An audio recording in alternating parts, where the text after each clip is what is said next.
Can't nobody take my pride. Can't nobody hold me down. Oh no, I got to keep on diddying. Why does Puff Daddy have a bad stipulation now? Puff Daddy's a good guy.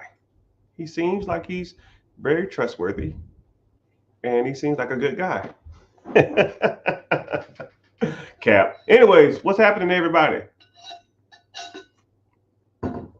What's going on?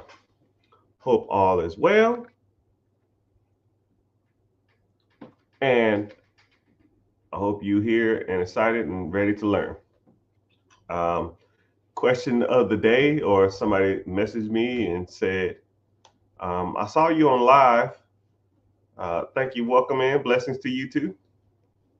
Someone said to me, do you teach real estate? And that's a great question, but it's also a question within a question. It's like a subcategory of a subcategory. But real quick, I'm gonna talk about the platforms. Facebook, welcome. YouTube, welcome. Twitch, welcome. Twitter is checking in now. I had to pay for verification, which is some bull crap, just to stream live on there. But welcome in if you hear from Twitter, and welcome in from Instagram if you hear from the gram. But thank you for being here. But let me talk about this quick subject real quick. And if you want to ask your questions while I'm talking, we can, because I just come back to the questions as I talk. So somebody asked, uh, um, do you teach different? Do you teach people the different ways to get into real estate? And yeah, so what I'm gonna do is I'm gonna talk about a blanket statement of what I teach, and then I'll talk about the subcategories of how I teach it. All right. So um, I focus on what's called a pillared system, right? Four subjects that I will generally talk about. The first subject is credit, because whenever you talk about, buying businesses and buying real estate, and or, going out here and get funding and stuff like that, it all generally will boil down to credit.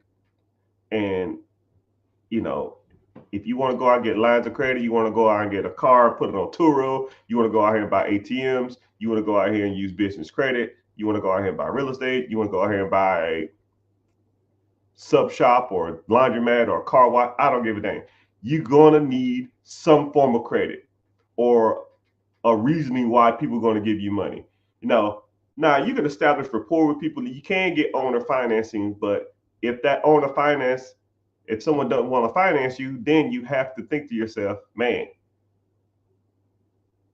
I got to go out here and get a line of credit from the bank. So you need to be working on your personal credit always, always, always. Personal credit, credit profile, credit score, FICO score. Then you also need to be working on your business credit, business lines of credit, and business funding, right? And all of those will encompass credit.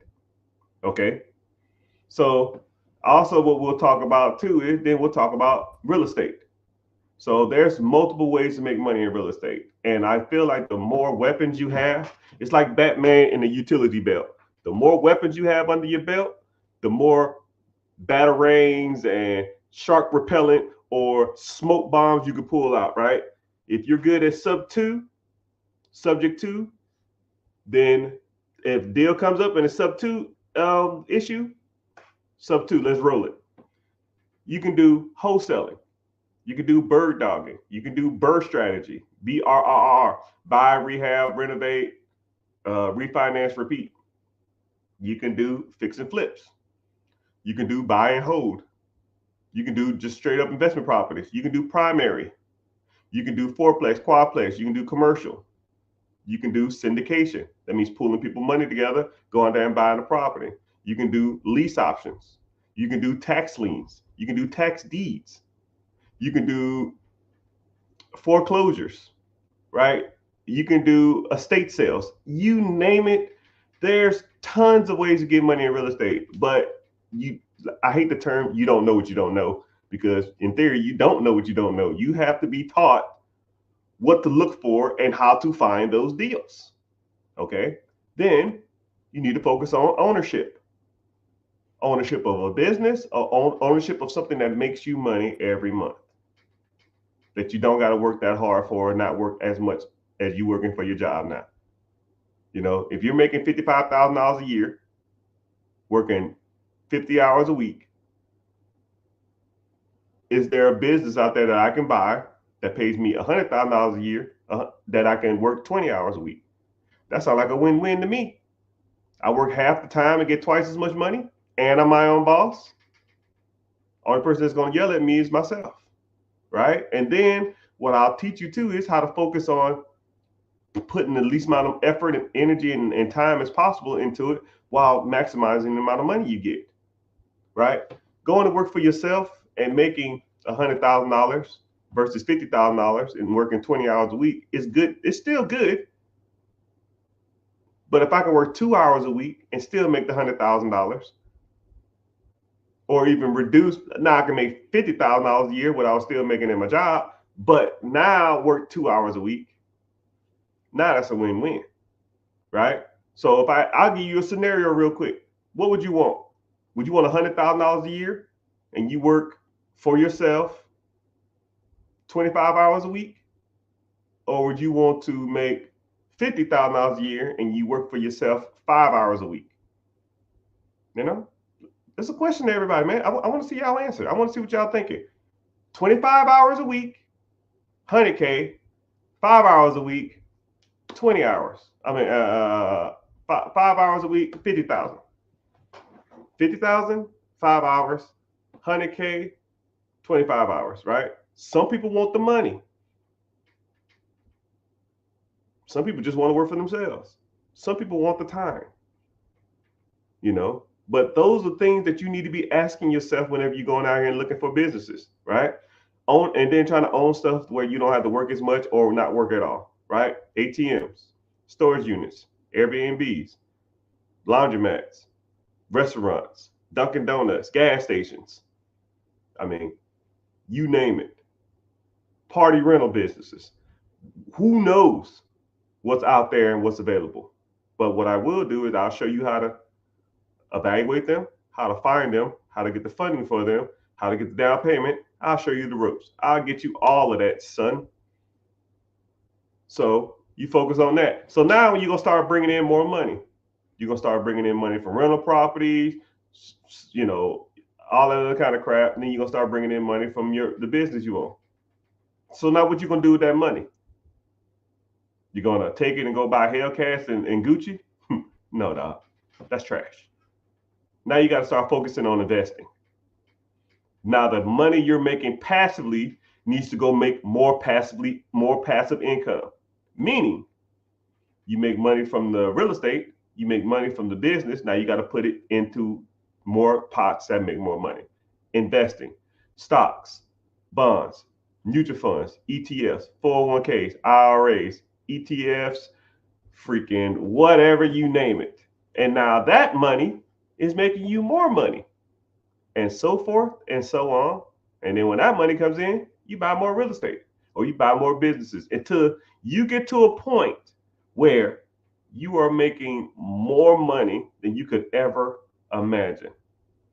And it took me, it was crazy. I had like 3 financial milestones. Well, I'll give you a few financial milestones. One of them was $10,000 in my bank account.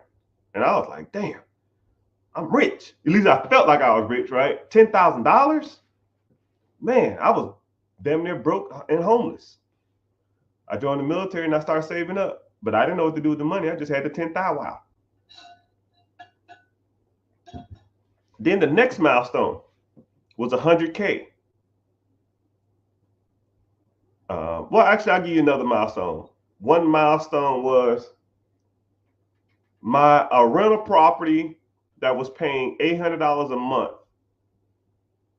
That first rent check came in.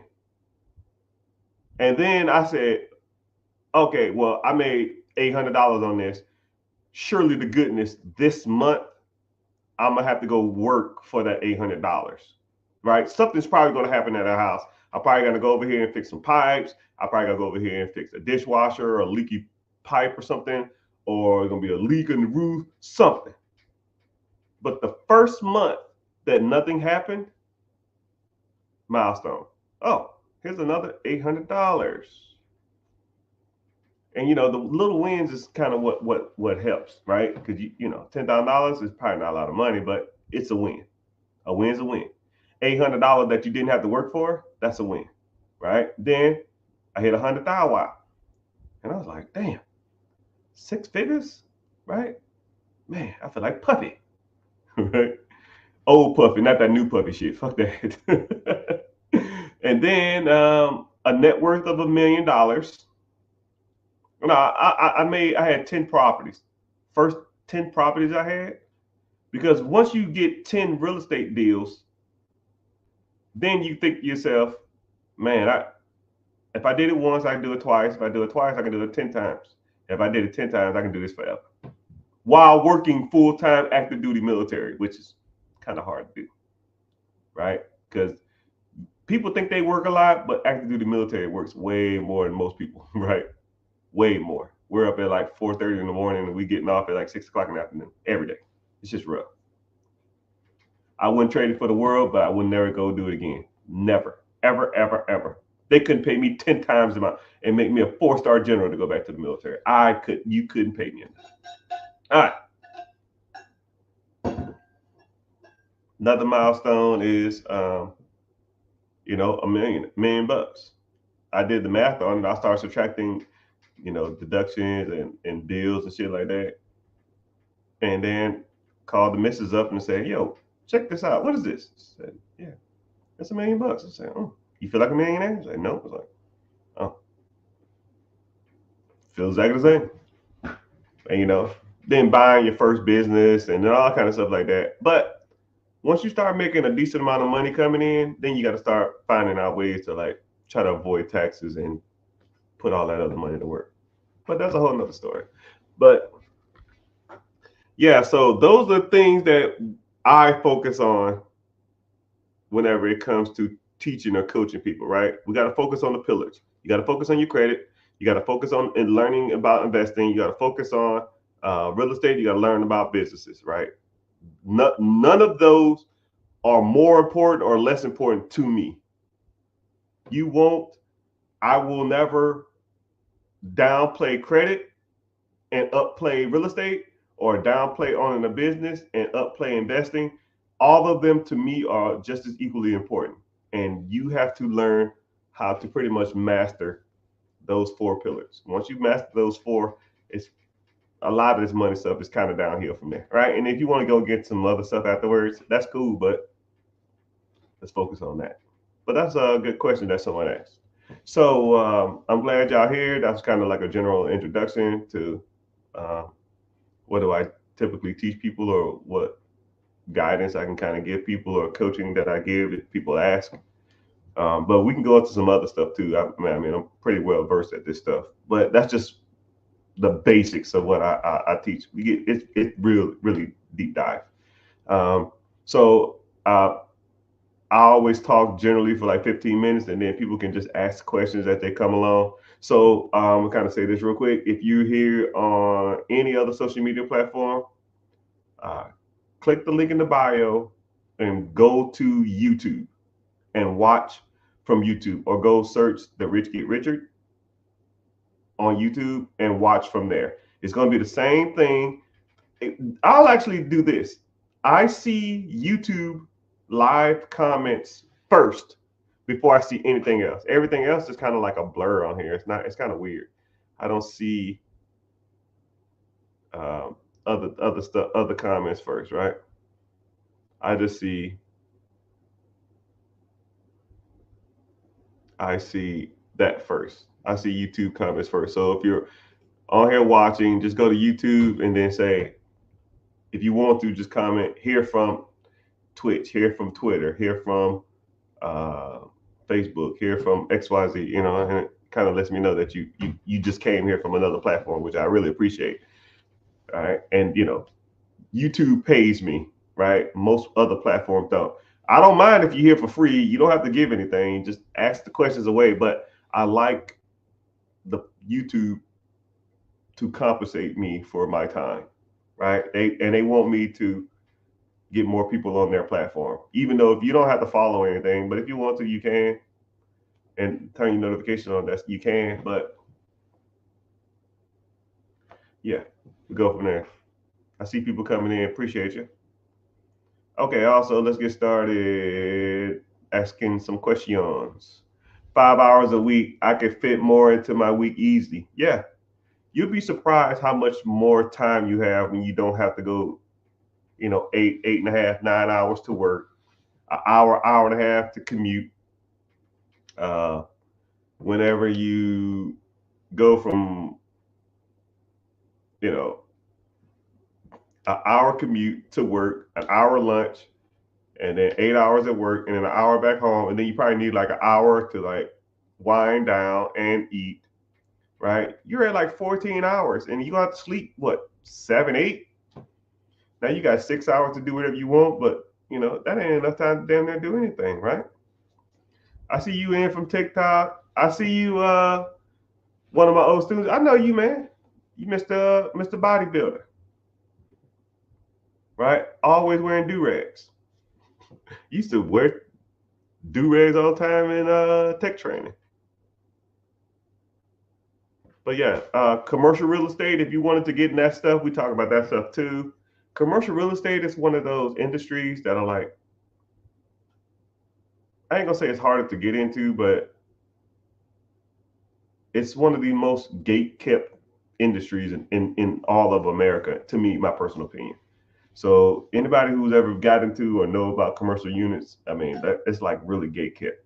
But once you get in there, once you in there, you in there.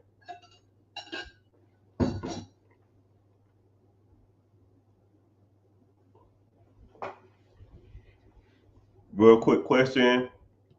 Am I currently flipping properties or have I flipped properties?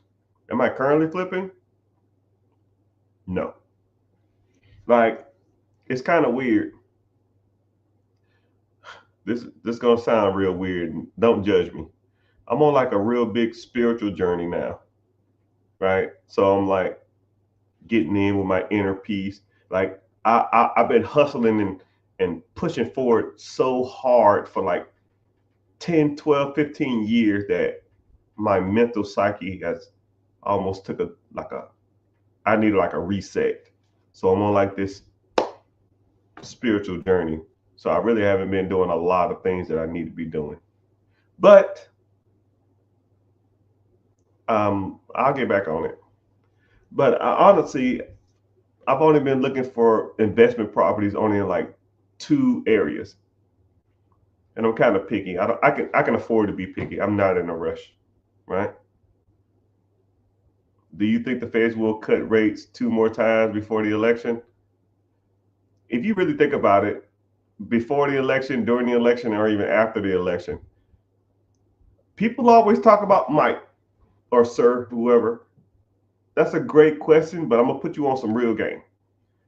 The Feds cutting rates is almost irrelevant to real estate or anything. So, okay, I'll break it down like this. Let's say there's a property out there, and let's say it's $100,000. Let's say the interest rate is 2% on $100,000. Your payment is going to be $600 a month. It cash flows. It rents out for $1,500. So your profit is $900. Okay. If the market goes up, then rent rate is directly correlated. So your rent rates go up, but your property is going to stay the same price for the next 30 years. You have that locked in. Rent rates typically don't go down. Rent rates are rent rates, right? If y'all stay in an area where the rent rate has gone down, please let me know, because I ain't seen it in any America ever, anywhere in the world. $1,200 in Texas is, if it's just $1,200, it's $1,200. Right? Some people might go down $50 to $100 to probably get a tenant in there faster or something like that, but it's generally going to be the same price. Okay, same scenario. It's rented for $1,500. Let's say the $100,000 property is at 9%, right? And now at 9%, now let's say your payment is $1,000.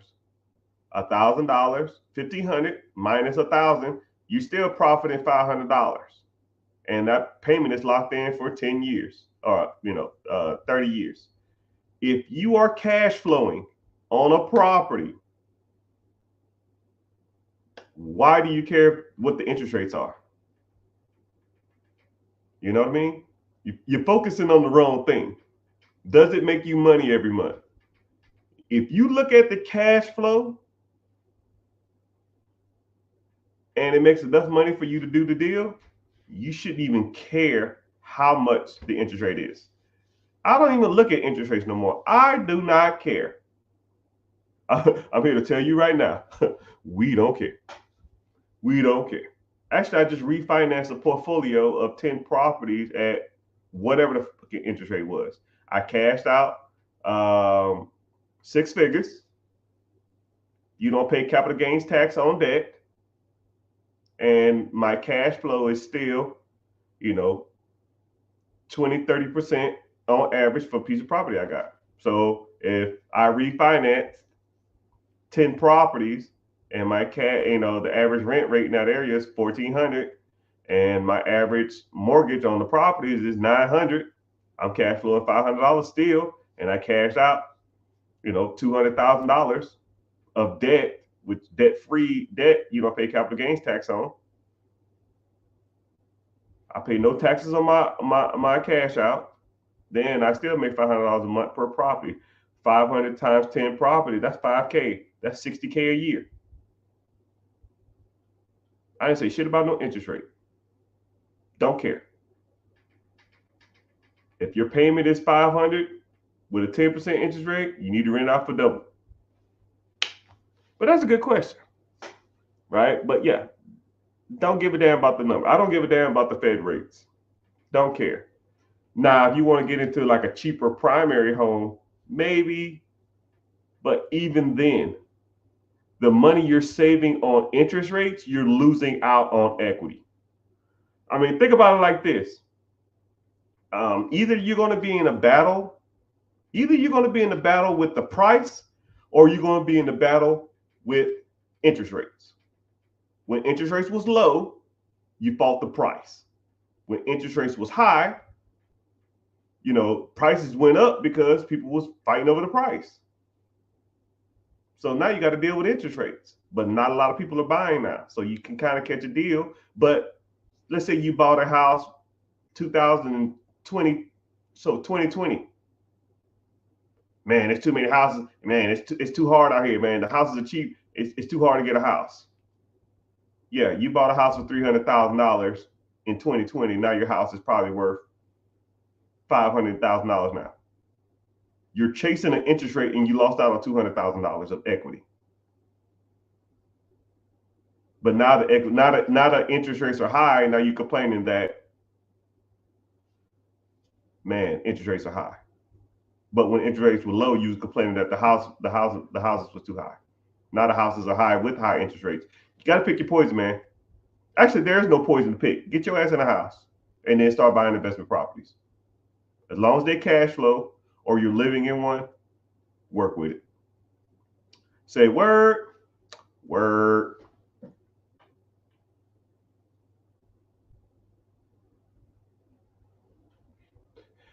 But yeah, I see a lot of people coming over here from YouTube, TikTok, Facebook, Instagram, Twitch.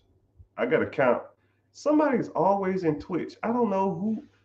I set up a Twitch account as a joke, but thank you for being here. Really appreciate it. I have to swap pages to see who, what's it called? Somebody said they dropping a daughter off at college. Yeah, man. Yeah, it's that time of year, right? Everybody's getting back to the swing of school and all that kind of stuff. And yeah, let's get to it.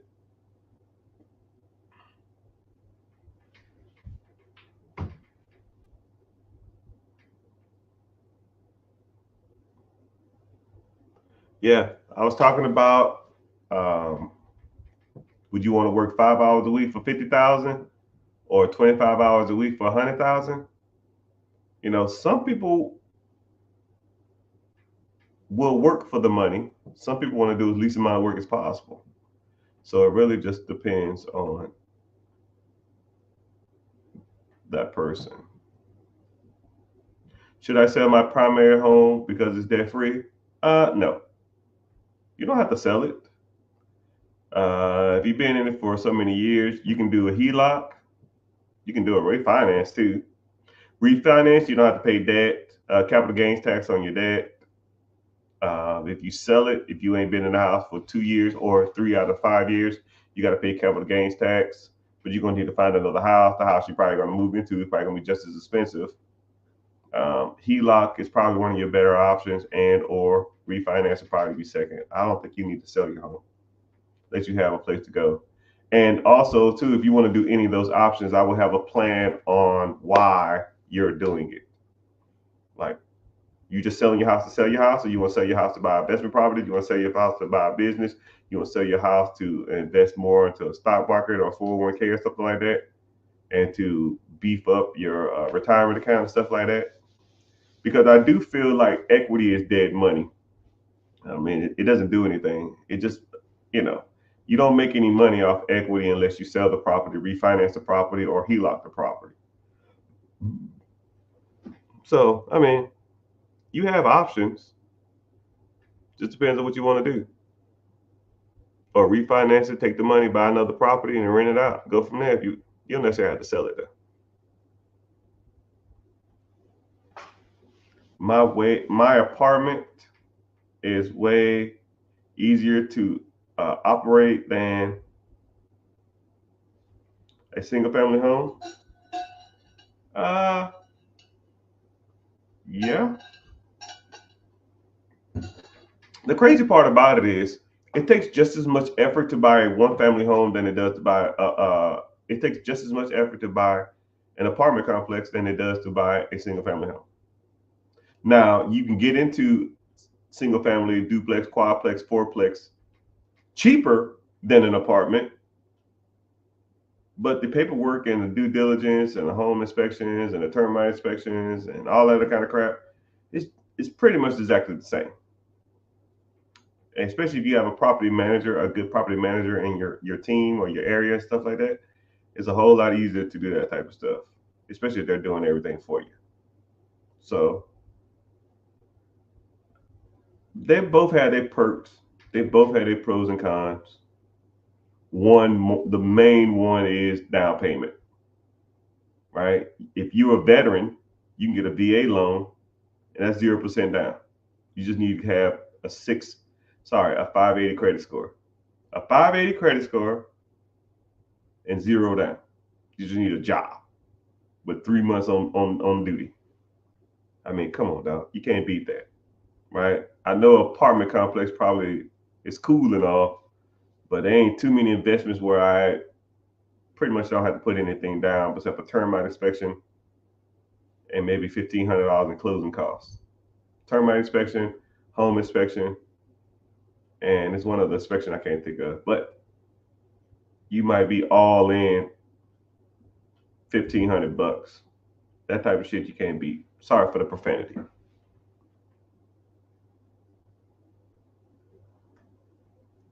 On my first property, should I flip it or should I rent it? Flipping is cool, but I think flipping is like the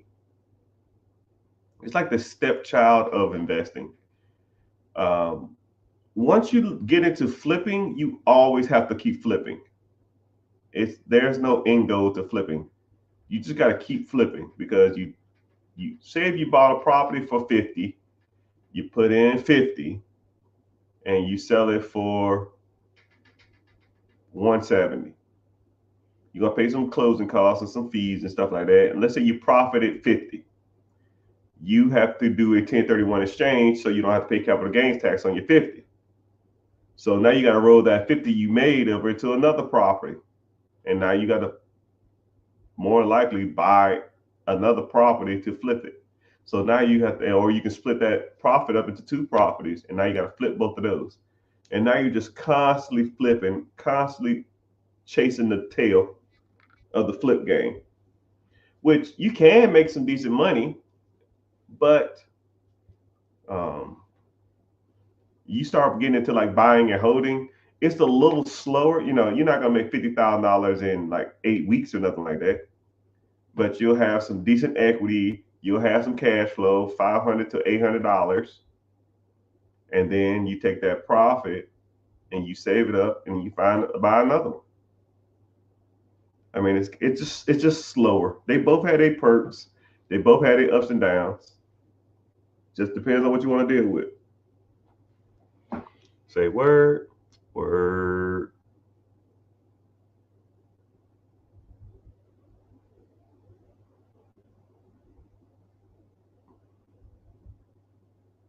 I'm new to the military.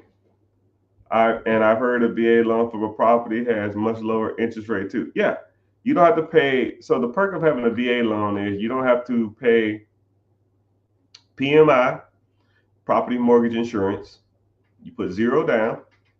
You get a low interest rate. The government secures the loan or backs the loan, so you get 100% financed. And all you got to do is pay inspections, termite, and one other thing. And sometimes you might even walk away from the deal with a check, which I've done a few times. It won't be a lot, but I mean, I do a home inspection, which back in the day used to be like 300. I'll just round up $500 for a home inspection, $300 for a termite inspection, and there's another inspection I can't remember what it's called. I don't know. So I'll say another $300. So $1,100 in, 0% down, best interest rate, no PMI. And if the numbers work out right, I'll only put down. I won't put anything down. I'll walk away with a check for $2,000. That's the $1,100 I put in plus $900. I mean, that stuff you can't beat. Anyways, if you a veteran, get you a VA loan. Best deal in town. And then live in it for a year, then try to go get something else or move and use another one. Try to find the cheapest house in your area that you can use that loan with.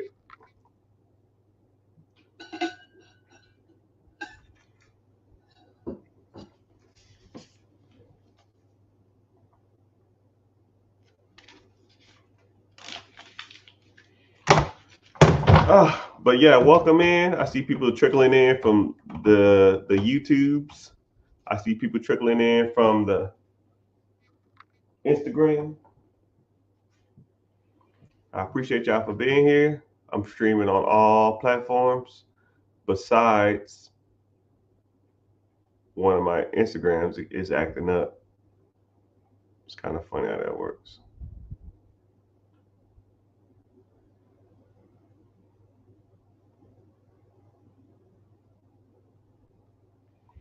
Oh man, what's happening? I think you probably left, so you probably won't even see this comment. So yeah. I said to myself when we're old. But let's go ahead and get some shout outs. Where y'all from, man? Let's do some checking in. Where are y'all from? You can be not necessarily specific. You can say city and state or just state if you want to be vague. But I've traveled during my military time. I traveled all over the world. I've probably been to majority of all states. Majority, not all though. Some of that like North Dakota stuff I ain't touched, but Augusta in the house. I see you. SoCal, New Orleans. I was born in Louisiana. Maryland, Fort. You in the Army then. Arkansas, good place to invest in real estate. Michigan is a good place to invest in real estate. Philadelphia, good place. Philadelphia. Um, I'm not trying to discourage anybody or like hype up anybody, but Philadelphia, Pittsburgh, VA. I think Philadelphia, from my personal experience, is one of the best places to be an entrepreneur. Philadelphia, Connecticut, Rhode Island, some parts of Virginia, some parts of New Jersey. Best places you can be an entrepreneur. One is because of proximity. Philadelphia is one of those locations where you can be in 4 other states within an hour. Okay. So like if there was a real estate deal and then the state you're investing in, you get the perks of that state, not the state you're in. So let's say if Connecticut is a landlord friendly state, you're an hour and a half away from them. If New Jersey is a business friendly state, you're an hour from there. If Virginia is a real estate friendly state, you're an hour and a half, 2 hours from there. And you could pretty much commute through multiple states, right? You could be, one thing about Philly, you can be in multiple states in, not a lot of time, right? Just for example, so like I'll kind of keep, okay, so you could be in Maryland, an hour and a half. You can be in New Jersey, 30 minutes. You could be in Richmond, Virginia, 3 hours. You can be in all of Philadelphia, 4 hours max. Or sorry, Pennsylvania. You can be in New York. And then you can get into like, if you wanted to go to Boston, you could be in Massachusetts. You can be in, it's comically, you could be in Connecticut. You could be in Rhode Island in 3 hours, 4 hours. You are exposed to so many different areas and so many different states and so many state policies in one area. So whenever I meet people or see people and they say I'm from Philadelphia, and I say, yo, bro, you need to get on it. You need to get on it. If you don't, it's the only person you can blame is yourself, right? And then one thing about Philadelphia is the houses are pretty cheap if you want to just invest in Philadelphia. I get emails and texts all the time. Philadelphia, I got a damn townhome for sale for $100,000, 3-bedroom, 3-bath. It's like, bro, get on this, man. Get on this. Jump on it. Not a lie. But yeah, where else y'all from? I got let me see. Atlanta in the house. Wisconsin. Don't y'all know? Have you tried Wisconsin? Yeah. You Richard don't even know it, my boy. Orlando in the house. Orlando. There's skirts outside. Okay, how about this? Let's do this. Since y'all want to comment y'all cities, you comment your city, and I'll tell you the opportunity that's there. How about that? Okay, at least in my opinion. All right, so let me get to some of this stuff. Let's get to some of this stuff. Baby, I'm so into you. Orlando. Orlando, a lot of people are moving to Orlando, Tampa, and the outskirts of there, and even Miami, which a lot of people moving to Jacksonville and Tallahassee too. On the skirts of Orlando, Winter Park, Winter Haven, where else? Acapulco, and it's another place out there too. I can't think off the top of my head, but yeah, the skirts of Kissimmee. A lot of people are buying houses in those areas dirt cheap because the city is expanding and the housing prices haven't caught up with the area. So if you wanted to get into real estate or businesses in Orlando, go right outside the city. Kissimmee, Winter Park, Winter Haven, and there's some other cities in that area, and I can't think of them off the top of my head. Give me 5 seconds, and I can tell you. Lakeland, there he is. Lakeland, Winter Park, Winter Haven, Acapulco, Claremont, St. Cloud, right on the skirts. You still can catch some deals. Plant City, some good areas. Buffalo, New York, you can catch some real estate deals, but real estate in New York, it's not an investor friendly area for real estate. But business wise, you can acquire a crap ton of businesses in the New York Buffalo area, and you can commute to a couple of states in that area, but right, you still can get into New York City, but New York City is probably like 3 or 4 hours away. Once you fix your credit, how long will I be waiting to make a deal? However long you want. It just depends. Fayetteville, I gotta look at a map. I'm sorry. I don't know where Fayetteville is in comparison to all the other places, but South Carolina is a really great place to invest in. It's a lot of gentrification. Fayetteville is a sleeper. If I was you, I'd be doing a lot of real estate deals there. Wilmington, good. Raleigh's kind of got saturated. Charlotte got saturated, but you can get like the Jonesboro, the Greensboro, and the Fayetteville, North Carolina, great for real estate, and or you can look into buying a business in the Charlotte area and or Raleigh area and or Myrtle Beach area too, and Asheville. Those are major cities that are growing, and I would probably focus getting a business in those areas, right? Michigan, some parts of Detroit, and you can invest really close to the Michigan too, like in the Cleveland, Akron, Fort Wayne, Indiana, Columbus. Since you kind of in the area, Ann Arbor, Grand Rapids is always good, and or Ann Arbor is always good because it's a college town. Someone said Wisconsin, don't you know? To me, Wisconsin is probably top 5 real estate states.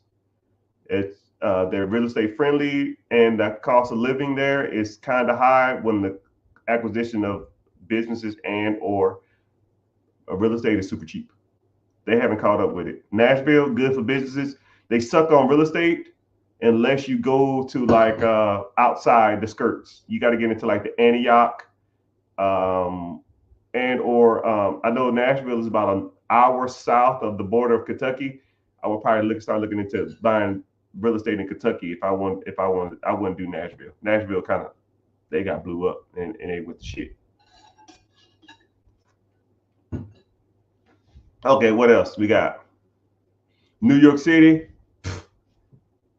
Businesses, yes. Real estate, I wouldn't fuck with it. Real estate is extremely competitive in New York City. I would focus on businesses. All right. Houston, forget about it. Houston, real estate on the skirts though, not in the city.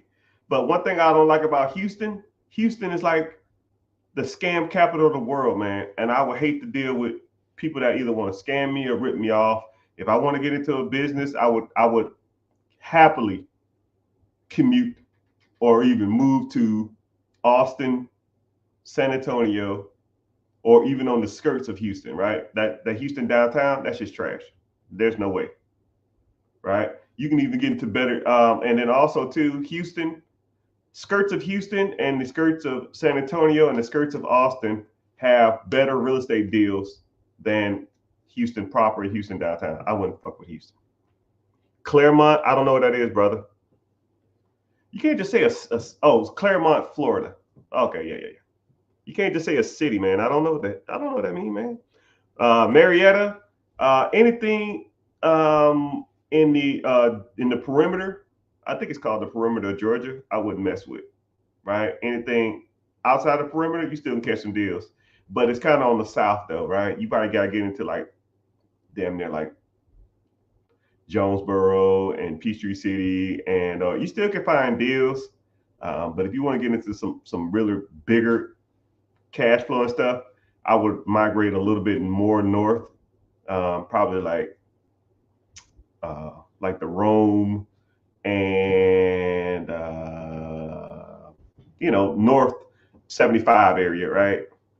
Halfway between Chattanooga and Atlanta. Those are really good deals. And or I would probably start commuting to Macon. Macon is a little ghetto. They kind of still gang bang out there. I wouldn't even touch that area. But as far as businesses goes, Atlanta's one of those scammer places. If I did own a business, I would try to stay out like stereotypical African American communities. I love my people, man, but fuck that shit. I'm not relying on a certain demographic to feed my family and feed my system. I think you can get a better deal probably in Augusta. You can get better real estate out there, and then if you start going towards the Alabama area, you get better deals on real estate and or businesses and or Savannah. But that's my personal opinion. I need help getting funding. Well, click the link in the bio and join the free class, my friend. We talk about funding, we talk about real estate, we talk about business acquisition, we talk about all that stuff. Missouri is the fastest growing city in the Midwest. I'll take your word on it. Right? Missouri is a sleeper. Yeah, he's 100% right. Missouri is a sleeper when it comes to real estate and or businesses. I personally, if I had to invest in an area, it wouldn't be Springfield. I like Kansas City a little more. Kansas City is the next big city. Their team, Kansas City Chiefs, has been pushing real hard. I think they're going to get. They're trying to host in the Olympics. When the Olympics? No. Is it the Olympics? No. Is it the World Cup? They're trying to host some of the World Cup games. They're growing their international airport, and I think Kansas City is a good area to invest in real estate and or businesses. I like Springfield, Illinois, which is a little closer. Columbia, St. Louis, not East Side. That's the hood. Screw East Side. I wouldn't do that. But Springfield is a good area. But if you're going to invest in Springfield, I like Tulsa. If you can commute to Tulsa, it's a little better. That's just my personal opinion, though, from what I've seen. OKC is always a good area, right? It's like a major city without being a major city. Do you think it's good time to start an investment club? It's good time to start whatever you want. If you into it, and you got to put in the work, though, man. But investment club is kind of one of those weird things. You got to put in the work. You got to sit, like, you can see how I'm just sitting on live I'm on Facebook, 2 Facebook groups. I'm on YouTube. I'm on Twitch. I'm on Twitter. I'm on 2 Instagram pages, and I'm on TikTok. Right. And I just sit on here and I give game away. And I know the areas because I know a lot of real estate investors. I know a lot of people who invest, and I just sit on here and talk about money. And you got to give a lot of game to people away for years before they even make your shit even trustworthy, right? You got to put at least 3 years, right? I met Gary Vee once, and Gary Vee said, "Yo, man, give them game for free for 3 years, and then if you want to ask them for something, then you go from there, right?" Just like people say all the time, "Yo, bro, you've been putting me on for years and never asked for a dime. You want to start an investment club, you got to give away the game, right? You got to give it away, right?" Like, so I just have to talk to people right now and tell them what's the best things to invest in their area. So I'm off track now. All right, so keep commenting your cities, and I'll let you know where. I just said North Carolina, my guy. Someone said, "Can I get in touch with the SBA guy?"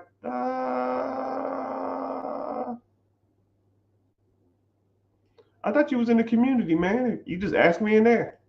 I don't know. I ain't seen a turkey in a while. I don't know where Salem is, but I'll say it again. Charlotte is good for businesses. Raleigh is good for businesses. If you want to get into real estate, Fayetteville, Greenville, the skirts of Raleigh, and the skirts like the Concords and stuff like that is really good. I don't even know where Salem is. I have no clue where that is. Because, you know, think about it like this. You don't want to start a business or buy a business. You don't want to buy a business or you don't want to buy a business in an area that can't support the business. If your town has 30,000 people and you're trying to buy a business there, right? There's not enough, in my opinion, there's not enough people there to support your business. You want people. People equals opportunity and money, right? Would you rather have a $100,000 business in a town with 50,000 people, or would you rather $1 million business in a town with 1 million people, right? It's right. I want the people. The more people in my town that come in and support my business, the more opportunity I have. That's what makes the money, right? And even if I was in a small town and everybody in my town just loves my place, you're relying on a limited demographic.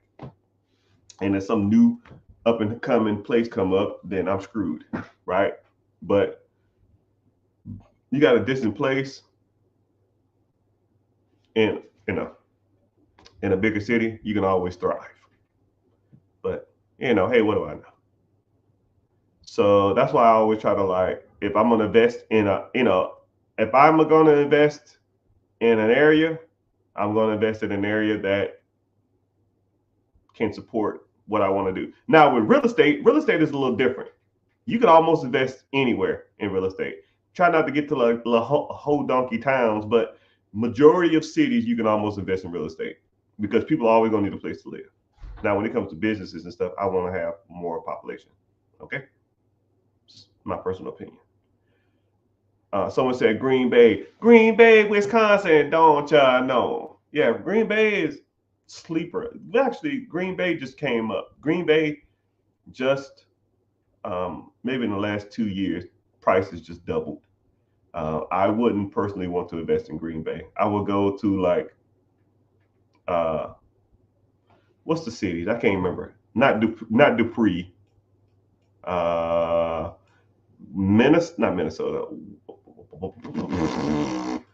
Minnesota. No, sorry, Milwaukee. And it's one more city in Wisconsin. Not De Pere. Yeah, I would probably lean toward Madison. Madison. That's what I was talking about. Madison and Wisconsin. Madison and Milwaukee. Way better cities. Birmingham. Birmingham is good if you can get near the schools, but the real estate is top 10 places to invest in real estate, in my personal opinion. You still can get houses in Alabama for $60K, $70K. You can find apartment complexes in Alabama for $500,000. You just got to know how to look and get funded for them. But hey, what do I know? Oh man.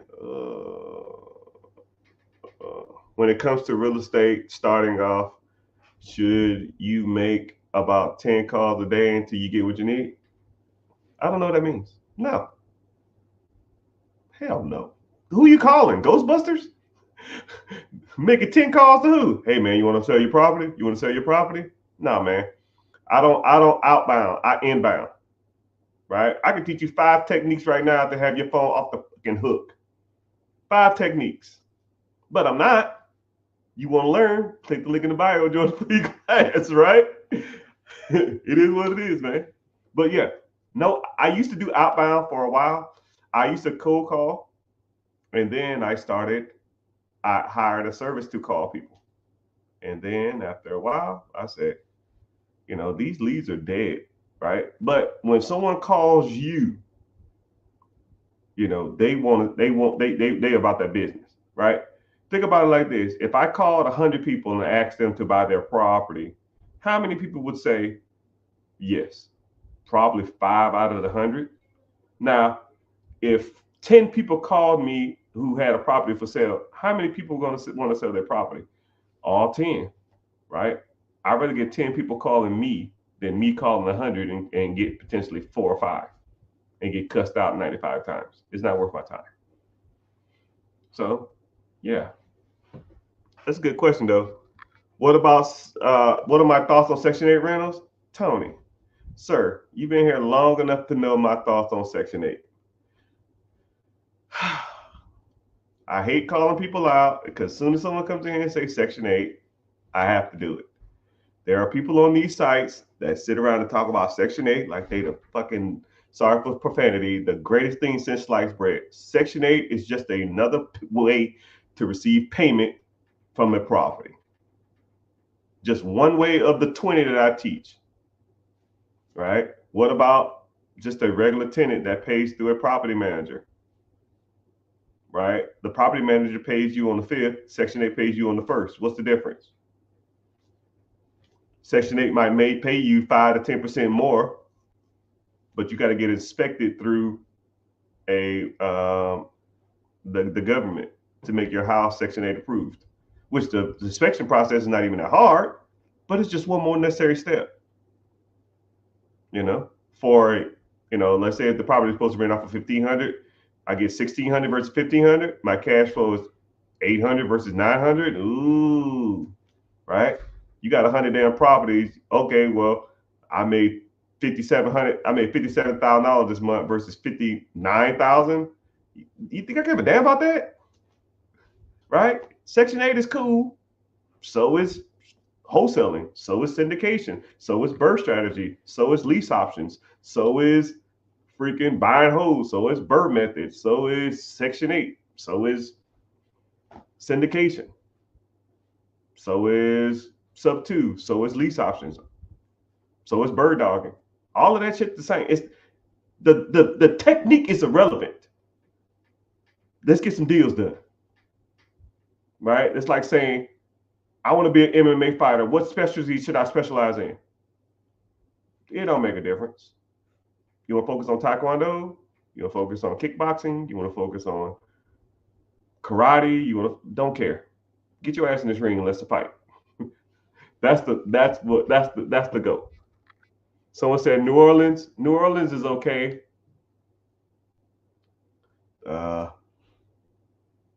Katrina kind of this, I hate New Orleans now because Katrina kind of messed up that market. I like Baton Rouge a little better, but man, that's just a lot of that stuff's kind of rough. Shreveport is pretty cool. Lafayette is cool. I don't know. Louisiana ain't my thing, man.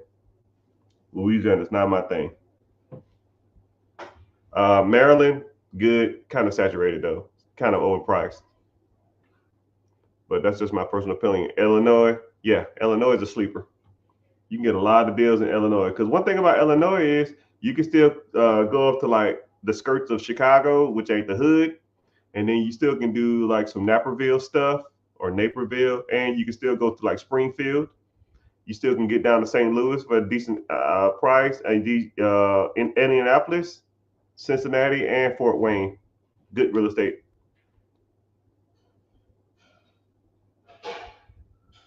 About to get the sub 2 hybrid deal, single family house with golf cart. Hey man, you said like every term there. I'm gonna get to a sub 2 hybrid loan ramification refinance. Like, huh? I'll take your word on it, man. I hope you get the deal done. I'm not even gonna need to dissect that. It's just a lot going on. A sub 2 hybrid deal on a single family home with golf course business. Should I do a SBA or a PML? Private money loan?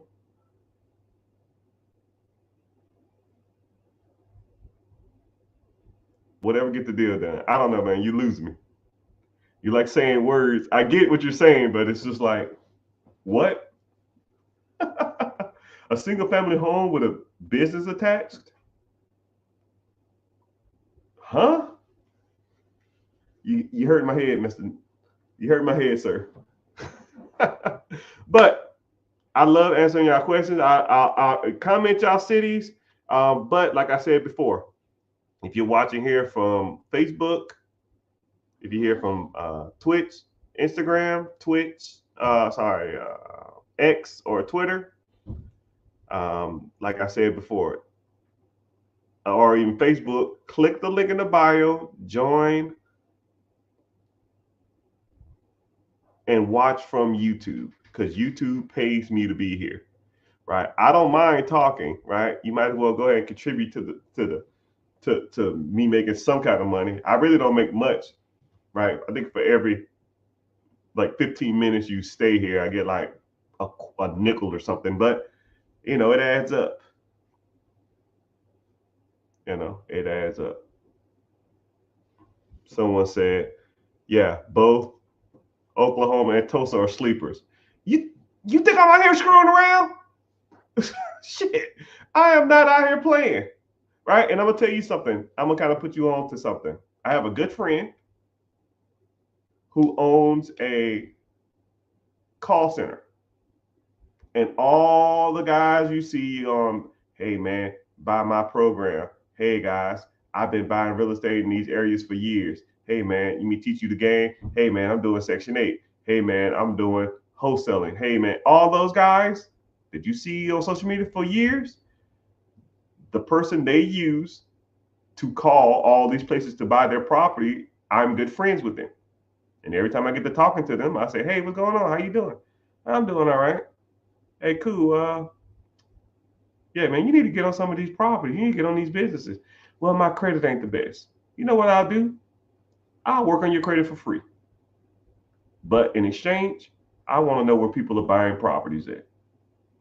Okay? Cool. Oh, simple. Here you go. This is all the places we call and buy properties up. So all the big dogs, multi-millionaires and shit like that that's buying all these properties, I know where all of them buying their shit at. And I come up there and scoop up them shits right behind their ass. Playing cleanup. Say word.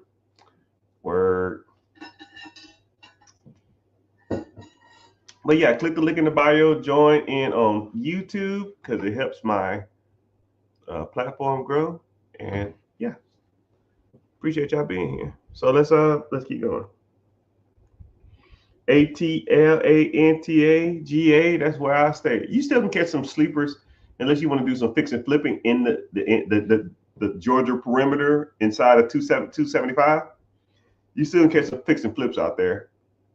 Housing prices out there just got ridiculous. And owning a business in Atlanta to me is rough, man. I am not out there trying to get dealing with scammers and stuff like that. Houston and Atlanta, shit no. Scam city, man. So I would almost focus on the skirts. Athens, Peachtree City, Jonesboro, Savannah, Macon, Augusta, Rome, even up to Chattanooga, or even go out there to Carrollton. And yeah, I would focus on those areas if I wanted to get in real estate. Philadelphia, man, y'all must just begin here. Yeah, Philadelphia, like I said before, Philadelphia is one of the best cities, in my personal opinion, to invest in, because Philadelphia is an hour from Jersey, an hour from Delaware, an hour from Maryland, an hour from Washington, D.C., 2 hours from New York City, 3 hours from Connecticut, 3 hours from Rhode Island, 4 hours from Pennsylvania. You can get to 10 major cities in 4 hours, right? And now it depends on what you want to focus on. If you want to focus on businesses, let's buy a business that's in a state that's more business friendly. You can pick, you had your pick of the litter: Baltimore, Atlantic City, Philly, Pittsburgh, Baltimore, New York, Winter Haven, Hartford, Connecticut. You have your pick of the litter of all these major cities, and you still get the damn Richmond. Richmond can get to in what, 4 or 5 hours, 4 hours? So I mean, Philadelphia is, and then you can even buy real estate in Philadelphia. You can buy townhouses for $100,000 in Philadelphia. You know, we in here. I see you. But yeah, what I'm doing is for those who just got here or just here, comment your city, and I'll tell you a best course of action for investing there. Because, like I said, I talked to the heavy hitters in most states or most cities, and yeah, I kind of tell you where to go. New Jersey, yeah, you were right in there too. I think New Jersey is not a good state to own real estate in, so that's why you probably have to invest out of state. I don't remember off the top of my head though, right? I don't know specifically what is all the states that are like good for rental markets and not, right? It's that shit would drive me crazy if I sat there and thought about that stuff all the time, right?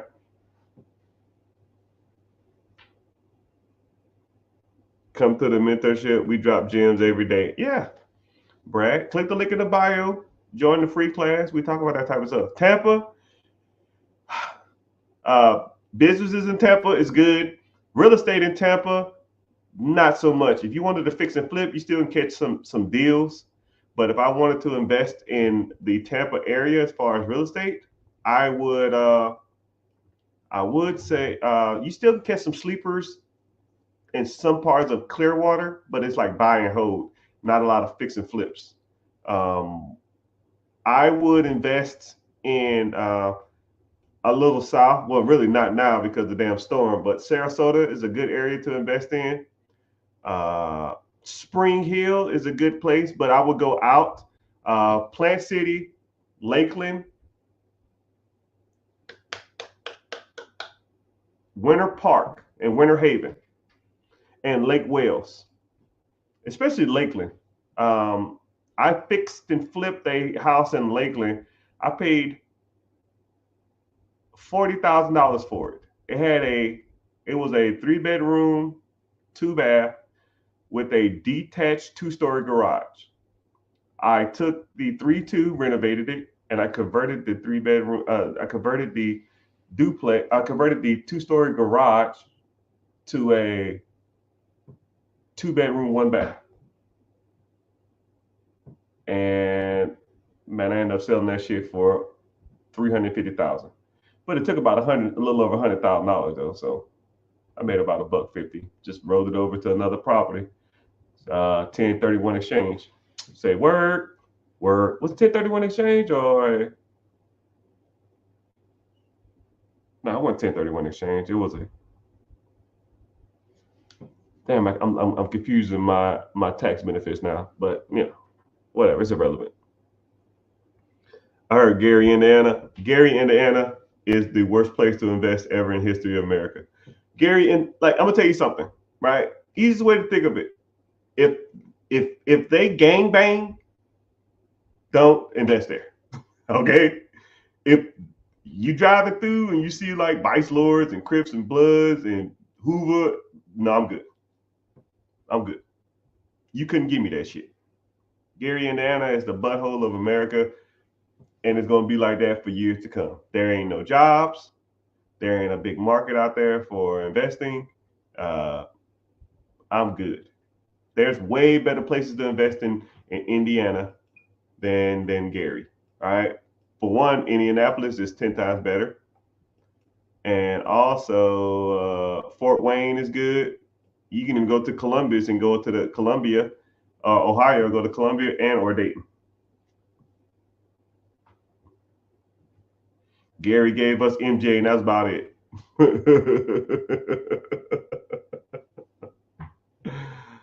Oh man, Peachtree City is nice. I'm not saying that there's parts of Georgia that aren't nice, but anywhere in the perimeter of Atlanta, you can forget about it. Everything's overpriced. And I don't like doing business in Atlanta because it's the scammer capital of the world, second to Houston, right? But yeah, Fayetteville. So Fayetteville, let me think. McDonough, Stockbridge, Jonesboro, Fayetteville, Peachtree City, Loganville, Lawrenceville, Woodstock, Alpharetta, Douglasville, Billerica, all of the places right outside. You still can catch deals out there.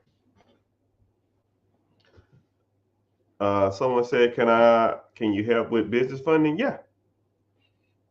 That's what we do here, right? Click the link in the bio, join the free class. I can help you with that. Whoever giving a hope, spamming the likes, I appreciate you. I appreciate you. I think someone just ended the chat and they start talking about, I sent you that business deal. Today's Sunday. All right, you listening? I'm talking to someone specifically. You guys can listen for a second if you want to, but he knows who I'm talking to. I sent you a deal. You got a week, brother. All right. You got a week. If you ain't on it in a week, I'm scooping. The more I think about it, I almost shouldn't even told you, but I was being nice. 2 hours of work for $60,000 profit. Come on, dog.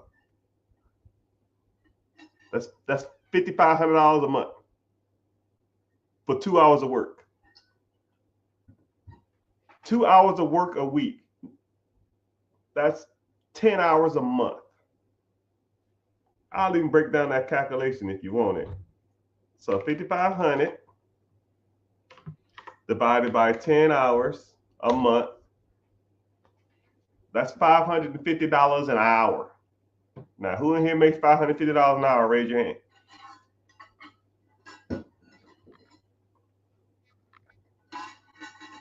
I honestly broke down. The only issue is it has bad reviews on the current employees. All right. Training. Or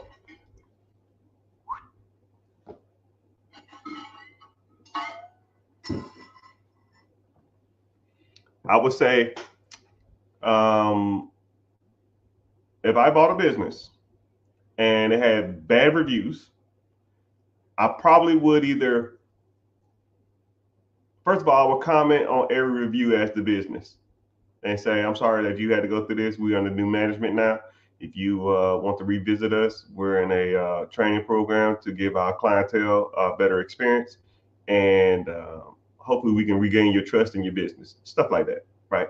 Then I would have a meeting with the current employees and say, this is unacceptable. I don't know who did this. I don't know if the person's still working here. Don't care. If a person writes a bad review about you again, you will be terminated. It's not hard. You're sending off packages, working a mailroom. Customer service is your primary job. I think customer service is almost your only job. Put a box on a scale, say hi, how you doing? How's your day? You give them their price. They pay.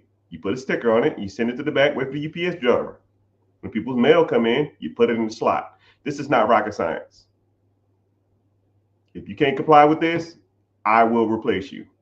There's thousands of people out here that need a job. There's your warning. I'm not out here playing around. You got the other documents? Shit. You can forward them to me if you want. No, don't do that. I'll scoop it, man. I don't even want it. I'm almost forget it don't even exist. Las Vegas is good. Businesses is good. Real estate is a little rough in Vegas. I don't think Las Vegas is a good renter-friendly area. I wouldn't mess with Vegas as far as the real estate goes. But as far as the business goes, I would. If you wanted to invest in other places than Vegas, Phoenix was one of the best kept secrets for years, but the Phoenix market even got out there. Anything in California, you can damn cut that place off and just throw it in the trash, man. That place is the worst. So if you wanted to invest in anywhere, some parts of Salt Lake City is kind of getting good, but Salt Lake City. So this is what happened. I'm gonna kind of break this down to you in a nutshell. When COVID hit, California went through this weird change. People could work remotely and also live in California. So now that people went from working 40 hours a week in the office, they went from working 0 office hours in the office, but yet still had to pay California prices and California taxes and California everything. But if you're working remotely and you're compensated for California prices, but you don't have to be there to work there. So now you can just migrate outside of California. That's why a lot of the places like Portland, Oregon, Seattle, Ohio, Boise, Ohio, Salt Lake City, freaking Denver, Phoenix, Vegas, all of those places, real estate shot to the damn moon because people was taking Texas too. People was taking that California money and just moving to places that were more affordable. And so now people are moving to all these other cities, and then now they're forcing the prices there. There was a boom in Boise, Ohio, or Idaho, that I remember that in the city of Boise, it was at one point in time where there was 2 houses for sale in that whole city. 2. And there was a line around building to them get in there. 2 houses. You know, a whole city, a major city in a major state. That lets you know that California is not only a horrible state, they're bleeding their horribleness onto other states. So anywhere on that whole East Coast or West Coast, dude, you have fun with that stuff, right? But if you want to get into it, we can talk about different stuff, right? Real estate wise, I don't too much. I mess with a lot of that stuff out there. You might still catch some skirt cities or outside the major cities, metropolitan areas. Businesses will always be booming because people are coming out there. And all those cities have grown 10, 20% in population in the last, 4 or 5 years because of COVID. It is what it is. Hercules, California, I don't even know what that is. Detroit, if you're in Detroit, it's good to invest there. But if you're not in Detroit, it's not good to invest there because you know the good areas and the bad areas. I tell everybody like, yo, man, I get a $30,000 house in Detroit. Yeah, and you freaking in the ghetto or in the hood. But if you're in Texas, don't invest in Detroit. If you're in Detroit, then invest in Detroit because you know the areas, right? That's where, it's kind of funny, right? You ever like looked online at hotels and then you damn get to the hotel and you're just like, oh man, what the fuck? Lock the door. Because you don't freaking know, right? You can have all the best pictures in the world and until you get there, it's across from a train track and a damn crack house and a damn gunshots. And you're just like, what the hell? You don't know what you don't know, but you can invest in Detroit if you're from Detroit. And then this is what's crazy. Miss Detroit, I'm gonna kind of put you on another little side hustle, little game.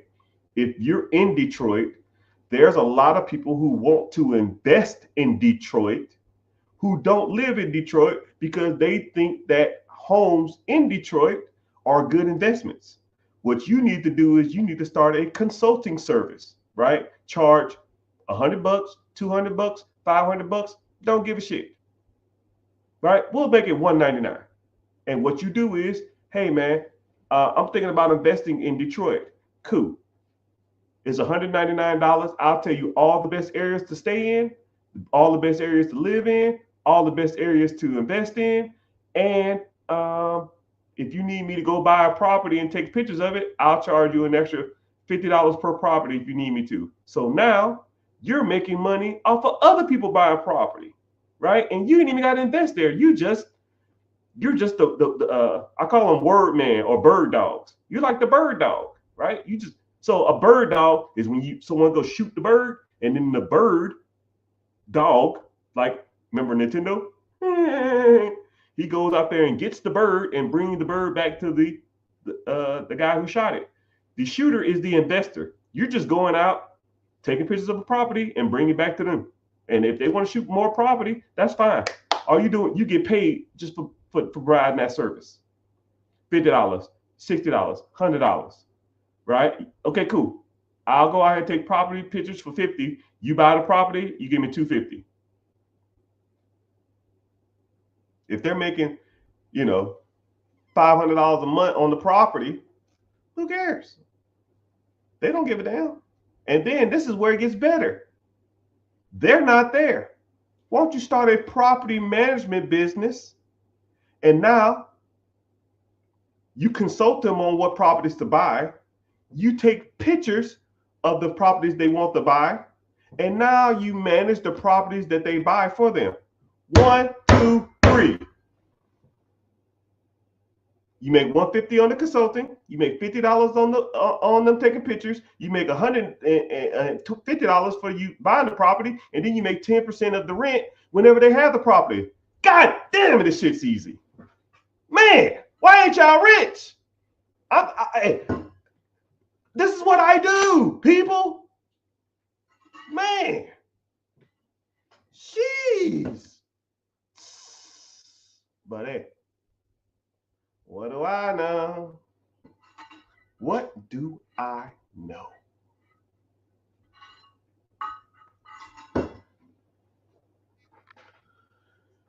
Richmond, Virginia, on the skirts. Peachtree City is nice, but it's been like that for years. Louisiana, come on, man. Y'all just getting here? I just talked about Louisiana, man. Do you ever sleep? Money don't sleep. Money never sleeps.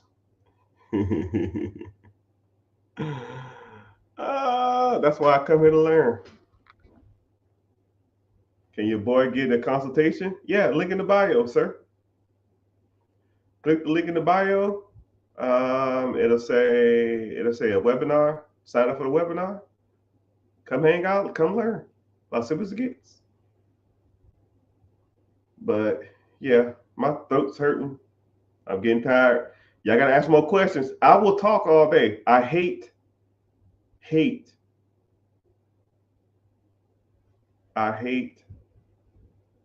coming up with questions, but I'll answer questions all day long. If you just got here, comment what city you from, and I'll see if there's any good deals, or I'll tell you a good strategy or a good way, what areas to focus on if you wanted to get into certain things. But for the most part, you can always buy good businesses in most major cities. Most major cities, Austin, great business, great for business, great for real estate. San Antonio is great for businesses. San Antonio is really great for real estate. Really great for real estate.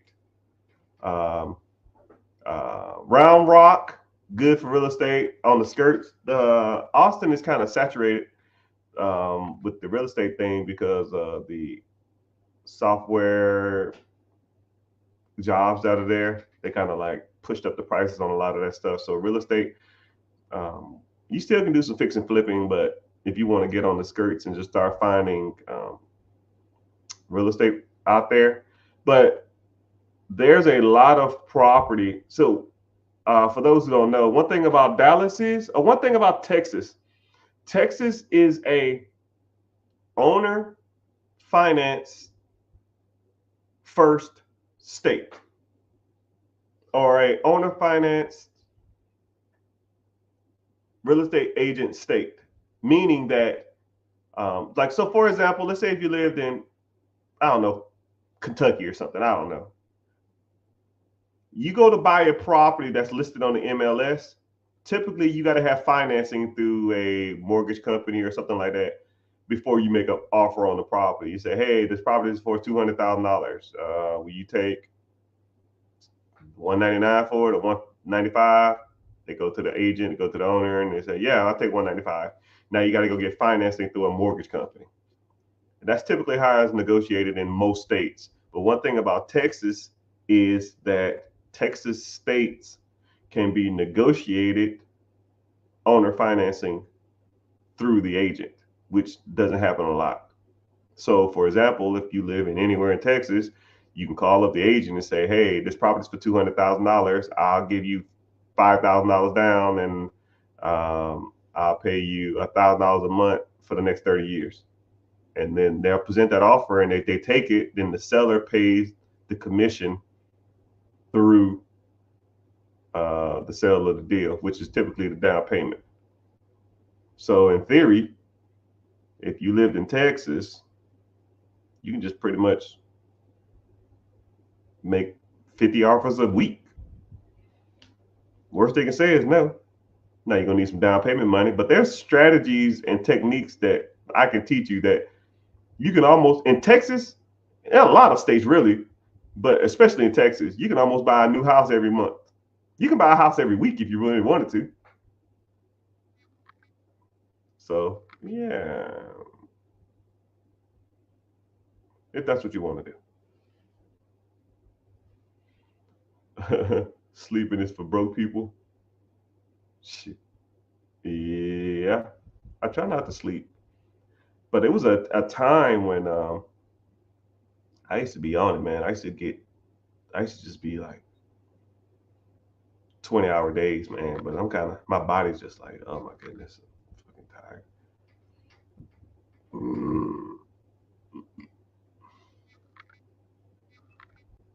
Getting old, man.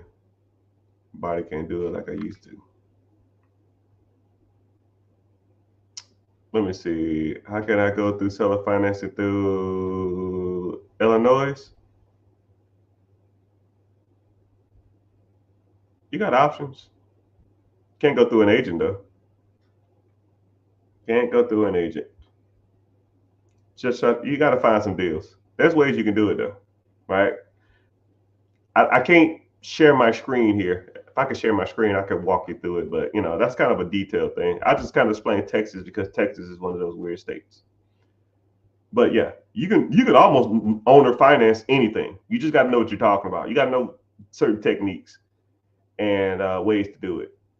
I got a technique when it comes to buying real estate, which I really don't talk about it a lot. It's called the triple threat. If you learn how to triple threat, you can buy a house a month. You can buy a house a week if you know how to triple threat. Simple. Which link do I click? I don't know, man. Click the link in the bio. I don't know what you're looking at. Just go to the main page, or go to my Instagram and find the link there. The Rich Get Richer. It should be 2 of them. What is the process of? Can you help with the process of SBA loan? Yeah, that's what we do here. I got 6 SBA buddies, and they'll walk you through the whole sheboing. Sheboing, boing, boing. And then I'll make sure you're pre-qualified too, because I don't want you wasting their time or my time. Because you need to have your stuff together before you go knocking on someone's door talking about, I need some help. Right? How's your credit? How's your business structure? How's your down payment? Have you ever ran a business? Do you know how to run a business? What business you want to buy? How much you want to put down? How much you want to finance? Have you done any due diligence on the business? Have you reviewed the tax returns? Have you reviewed the P&L?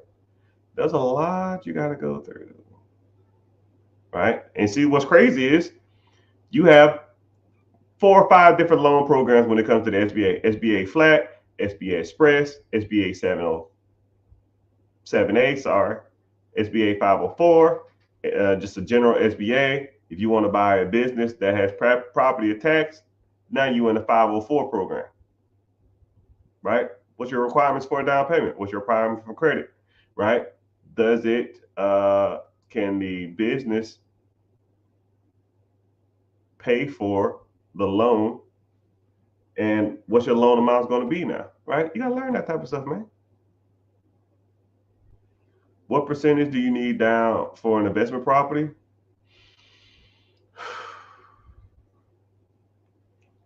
Investment is subjective, but I think all properties are investor. But you want to get into a primary home, you got a VA loan, 0% down. You want to do a NACA program, 0 down. You want to do a HUD home, $1,000 down. You want to do a FHA, 3.5% down. You want to do a traditional, 5%. You want to do a conventional loan, 5%. You want to do a commercial loan, real estate, typically 20%, depending on the state. Investment property, that's not your primary home. You can get into it for 12 to 20, 25, depending on the state. If you want to do commercial real estate, apartments, typically 20%. You want to do duplex where you live in one, first property, 3.5 or 5% if it's your second property. If you want to do a triplex or a quadplex, 3.5 if it's your first unit, 0% down if it's if you're a vet or you done military service, or 5% if you already bought a property before and it's not your first property. I don't know if that answers your question, man, but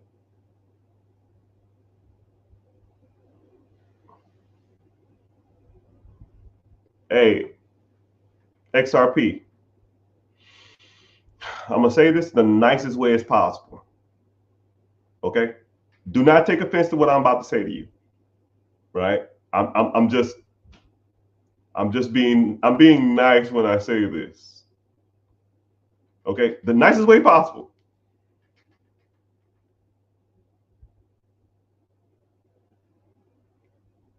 You sound like you kind of don't know what you're talking about.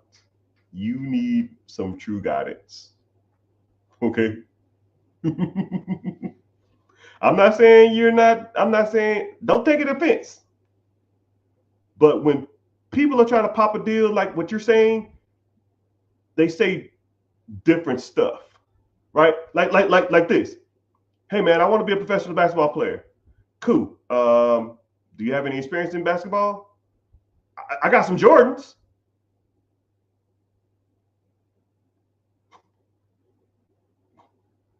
What the fuck does Jordan got to do with you playing?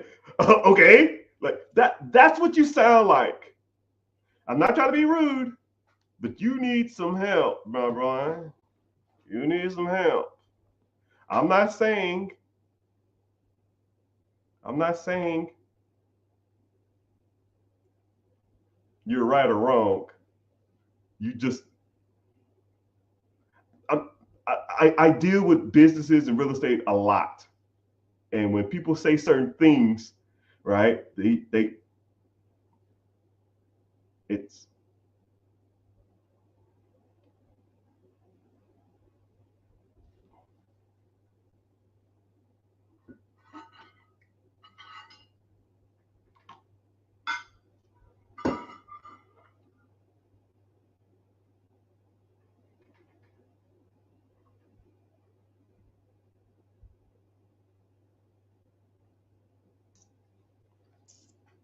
I'll make you a deal. Okay. It sounds like you kind of know what you're doing, and I'm gonna give you a bone. Shoot me an email, and I'll shoot you one of my referrals. Okay. All right. Now, if he comes to me and say, "Why the hell you send me this guy?" I'm gonna be upset. Well, I want you to be upset. I'm just gonna say, I'm telling you, man. They're gonna say, you know, this is not a joke, a waste of your time. I'm not saying that you are joking, right? I need to get on a call seriously. Yes, okay, that's cool. Click the link in the bio, join the free class, man. Or you can send me an email directly, but they're going to you're gonna need more paperwork, man. I can already tell you. I can already tell you. You're gonna be wasting their time, man. I'm telling you. I don't need the class. I hire you to set up the deal. Yeah. Well, I don't. I don't have time, man. If that was the case, I'd be on damn phone all day doing other people's deals. I don't do that. I don't have time. But is home inspection probable? It can be. You work a lot though. Start your bit. I hope Kevin comes. Give us soft energy. No, I don't want to. I hate. I hate shooting down dreams, and I'm rooting for all of y'all. It's just from what you're saying, you're like kind of there, but you're not. I appreciate that you're like committed, but it's the equivalent of somebody saying, like you're showing up to like the Dallas Cowboys stadium, and they're like, "Yeah, I want to play football." You're like, okay, well, are you any good? You ever played before? I got these new cleats and I got a new mouth guard, and I've been practicing. Like, this is the professionals, man. This is what we do. This is you need more than just some cleats and a helmet. I think your word on it though. There's no dream. Commercial plaza with a fuel station. Since you brought up fuel, I'm gonna put you on some fuel game. Nah, I ain't gonna get into it, man. I should have used VA loans. I really understood what the difference. Have used veteran SBA loan. Really understand the difference. I don't know what that means. Veteran, there's no veteran SBA loan. I don't know what that means. You have a VA home loan and you have an SBA loan, not a veteran. Have you ever used a veteran? Those are two different things. A VA loan is for real estate. A SBA is a loan for a business. And now if you buy a business with real estate attached, it's still a business loan. But it's financed as a real estate, but it's still a business loan. I'm looking to get a big loan. Credit score 580. You gotta get that credit score up, man. Right? If you got with me, first thing we're gonna do is we're gonna focus on rebuilding your credit, because you got to get your credit up to sixes, mid 60s. All right. And especially if you ain't got no money, right? Your credit is a 540. I can already tell you what's wrong. You have a bankruptcy and or a repossession, one of those, and you have derogatory marks, a few missed payments, and or a charge off. So we need to get rid of the repossession and the bankruptcy, and or the bankruptcy, and then we got to knock out the charge-offs and the late payments. We got to build your credit profile. We got to work on your FICO score, and then we got to work on your credit scores from the bureaus.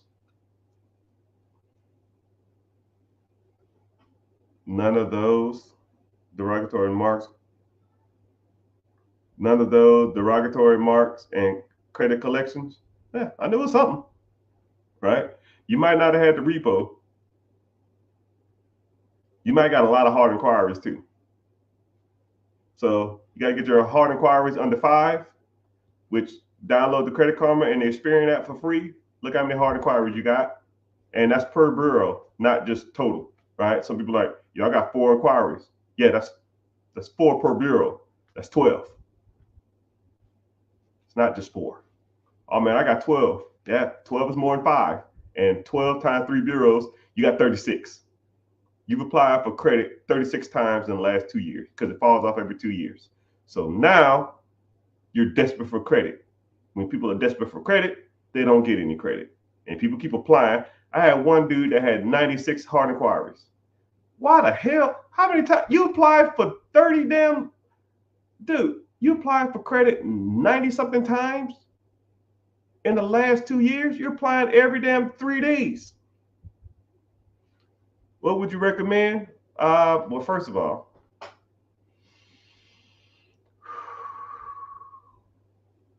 when it comes to gas stations, a lot of people focus on the wrong things when it comes to gas stations. They don't even know the numbers and the ins and outs of even focusing on gas stations. One, I would focus on a gas station. If I was to buy a gas station, that's close to the highways. If it's 5 miles from a major highway, like a major intersection, not like on a country road that's considered a highway. That's not the highway to me. That's the interstate. I'm talking about like the international I-95 highway. If it ain't, 2 miles, actually, if it ain't right off the exit, I wouldn't do that. 45, you're selling me, man. Don't sell me. Because you're not. You can knock off hard inquiries easy, right? Yeah, I got a credit team that does it. I don't do it. So are you an angel investor? No. I've had opportunities to take millions of dollars worth of other people's capital and invest for them. I don't do it. No, and I don't invest in other people's stuff either. Don't need to, right? I'm chilling.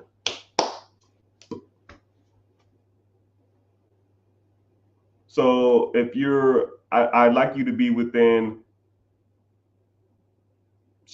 a mile from a major highway. If it's not within a mile of a major highway, it ain't for me, man. If I was to do a gas station, which I probably wouldn't. Gas stations don't make money from gas, right? Gas stations probably make 5 to 10 cents per gallon.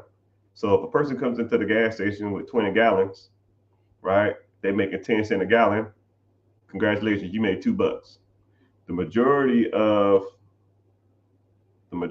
people who go through gas stations make their money from snacks and concessions.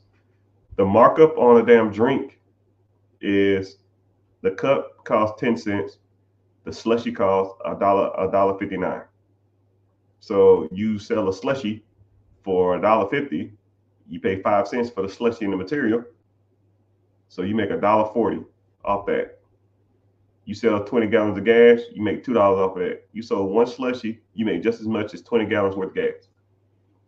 But local gas stations, a lot of people don't go into the local gas stations. They just pump their gas and bounce. Versus the ones that are close to the highway, people actually stop, they get out, and they go pee and use the bathroom. Their family go in there and use the bathroom. And then little Timmy wants some snacks. So you buy little Timmy snacks. That's why the damn gas station prices are so damn high. Like, damn, a bag of combos is $4.50 because I pay 50 cents for this shit and I sell it for $4. You got $20 worth of gas, or 20 gallons worth of gas. You make 10 cents per gallon. That's $2. You sell a bag of combos, that's $4. I'd rather sell the damn combos. I don't even want the gas no more. I'll close down the gas station and sell concessions. That's where your money is. That's why when you walk into a gas station, it's just like glorified hodgepodge of buying shit. You need a lighter. You need some cigarettes. You need lottery tickets. You need hot dogs. You need slushies. You need ding dongs. You need cupcakes. All they want to do, and that's why they put the bathrooms all the way in the freaking back. So when you come in, you got to walk through all this shit, and you're like, you know what? Let me get a snack. Now, or like you sitting at the gas station and the little guy comes on, come on in. You get a hot dog and a drink for $2.99. Hot dog bun costs them 10 cents. The hot dog costs them 10 cents. The Slurpee or the drink costs them 10 cents. That's 30 cents. $2.99. They make $2.70 off a damn hot dog and a drink. They make $2 off the 20 gallons of gas. What do you think they want to sell? Hot dogs. Hot dogs. Gas brings in people? No. Well, people need gas, but people don't need concessions. When you go to the local gas station by your house, do you go inside and buy snacks? No. You can just go to the gas station. You can go to the grocery store, or you can go to McDonald's or something like that. Right? People generally don't go to the gas station, inside the gas station, on their local gas stations. People generally go inside the gas station when they're traveling off the highway. Truck drivers, or people that's traveling cross country, they stop at the gas station, they pee. That's why Buc-ee's is so popular. You think Buc-ee's make money off their gas? No, they make money off the damn $12 damn barbecue they got in there. barbecue sandwich that they paid $3 for. You can buy $20 worth of gas and make $2, or you can sell a pulled pork sandwich for $10 that costs you $2. That's $8 profit. So what you want to do? You want to sell gas or you want to sell concessions? You want to sell concessions? Get a gas station near the damn highway. You want to sell gas? Get something inner city. But I tell you what, the inner city ones close down all the time. But hey, what do I know? Maybe I'm just making shit up. Anyways, that's why I say stuff like, brother, you're walking into a gym with some shoes on and a basketball thinking you can hoop with Michael Jordan. That's why I say stuff like that. And you want to buy a gas station, you should know these things. And you're just like, nah, man, I can figure it out. I'm good.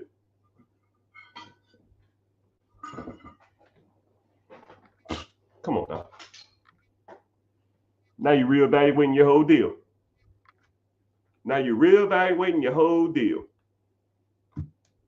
Man, is this business near a major highway? You already lost, brother. That's why people hire me to do this. That's why I'm the best at this. Now, I gave you scenarios with gas stations. I can do the same thing. Laundromats. I do the same thing with any of this shit. I study this stuff, man. Any of it, any business, I'll break it down. I can talk to you about a half an hour, any business on here. But I'm not. Sometimes you got to show people that you're not out here freaking around. This stuff is not a game. I'm not out here playing around. I do this. But mainstream social media, Facebook, YouTube, Twitch, Instagram, Twitter, they get mad at me if I'm on. They get mad at me if I'm on for more than 2 hours. So I'm at 150. My time has elapsed. So make sure those social media sites, make sure you're liking, following, turn your notifications on. So next time someone just asked, could I break down wholesaling? Too easy. I've been wholesaling for 12 years. I can tell you techniques on wholesaling that you never even heard of. But make sure you're following. Make sure you come to the free class. Sign up's in the bio. It's Wednesday, 9 p.m. And turn your notifications on. So next time I get on here, you come and ask me all the questions. I appreciate you being here. Instagram, Facebook, Twitter. Make sure you're following. Click the link. Join the free class. Auf Wiedersehen, my friend.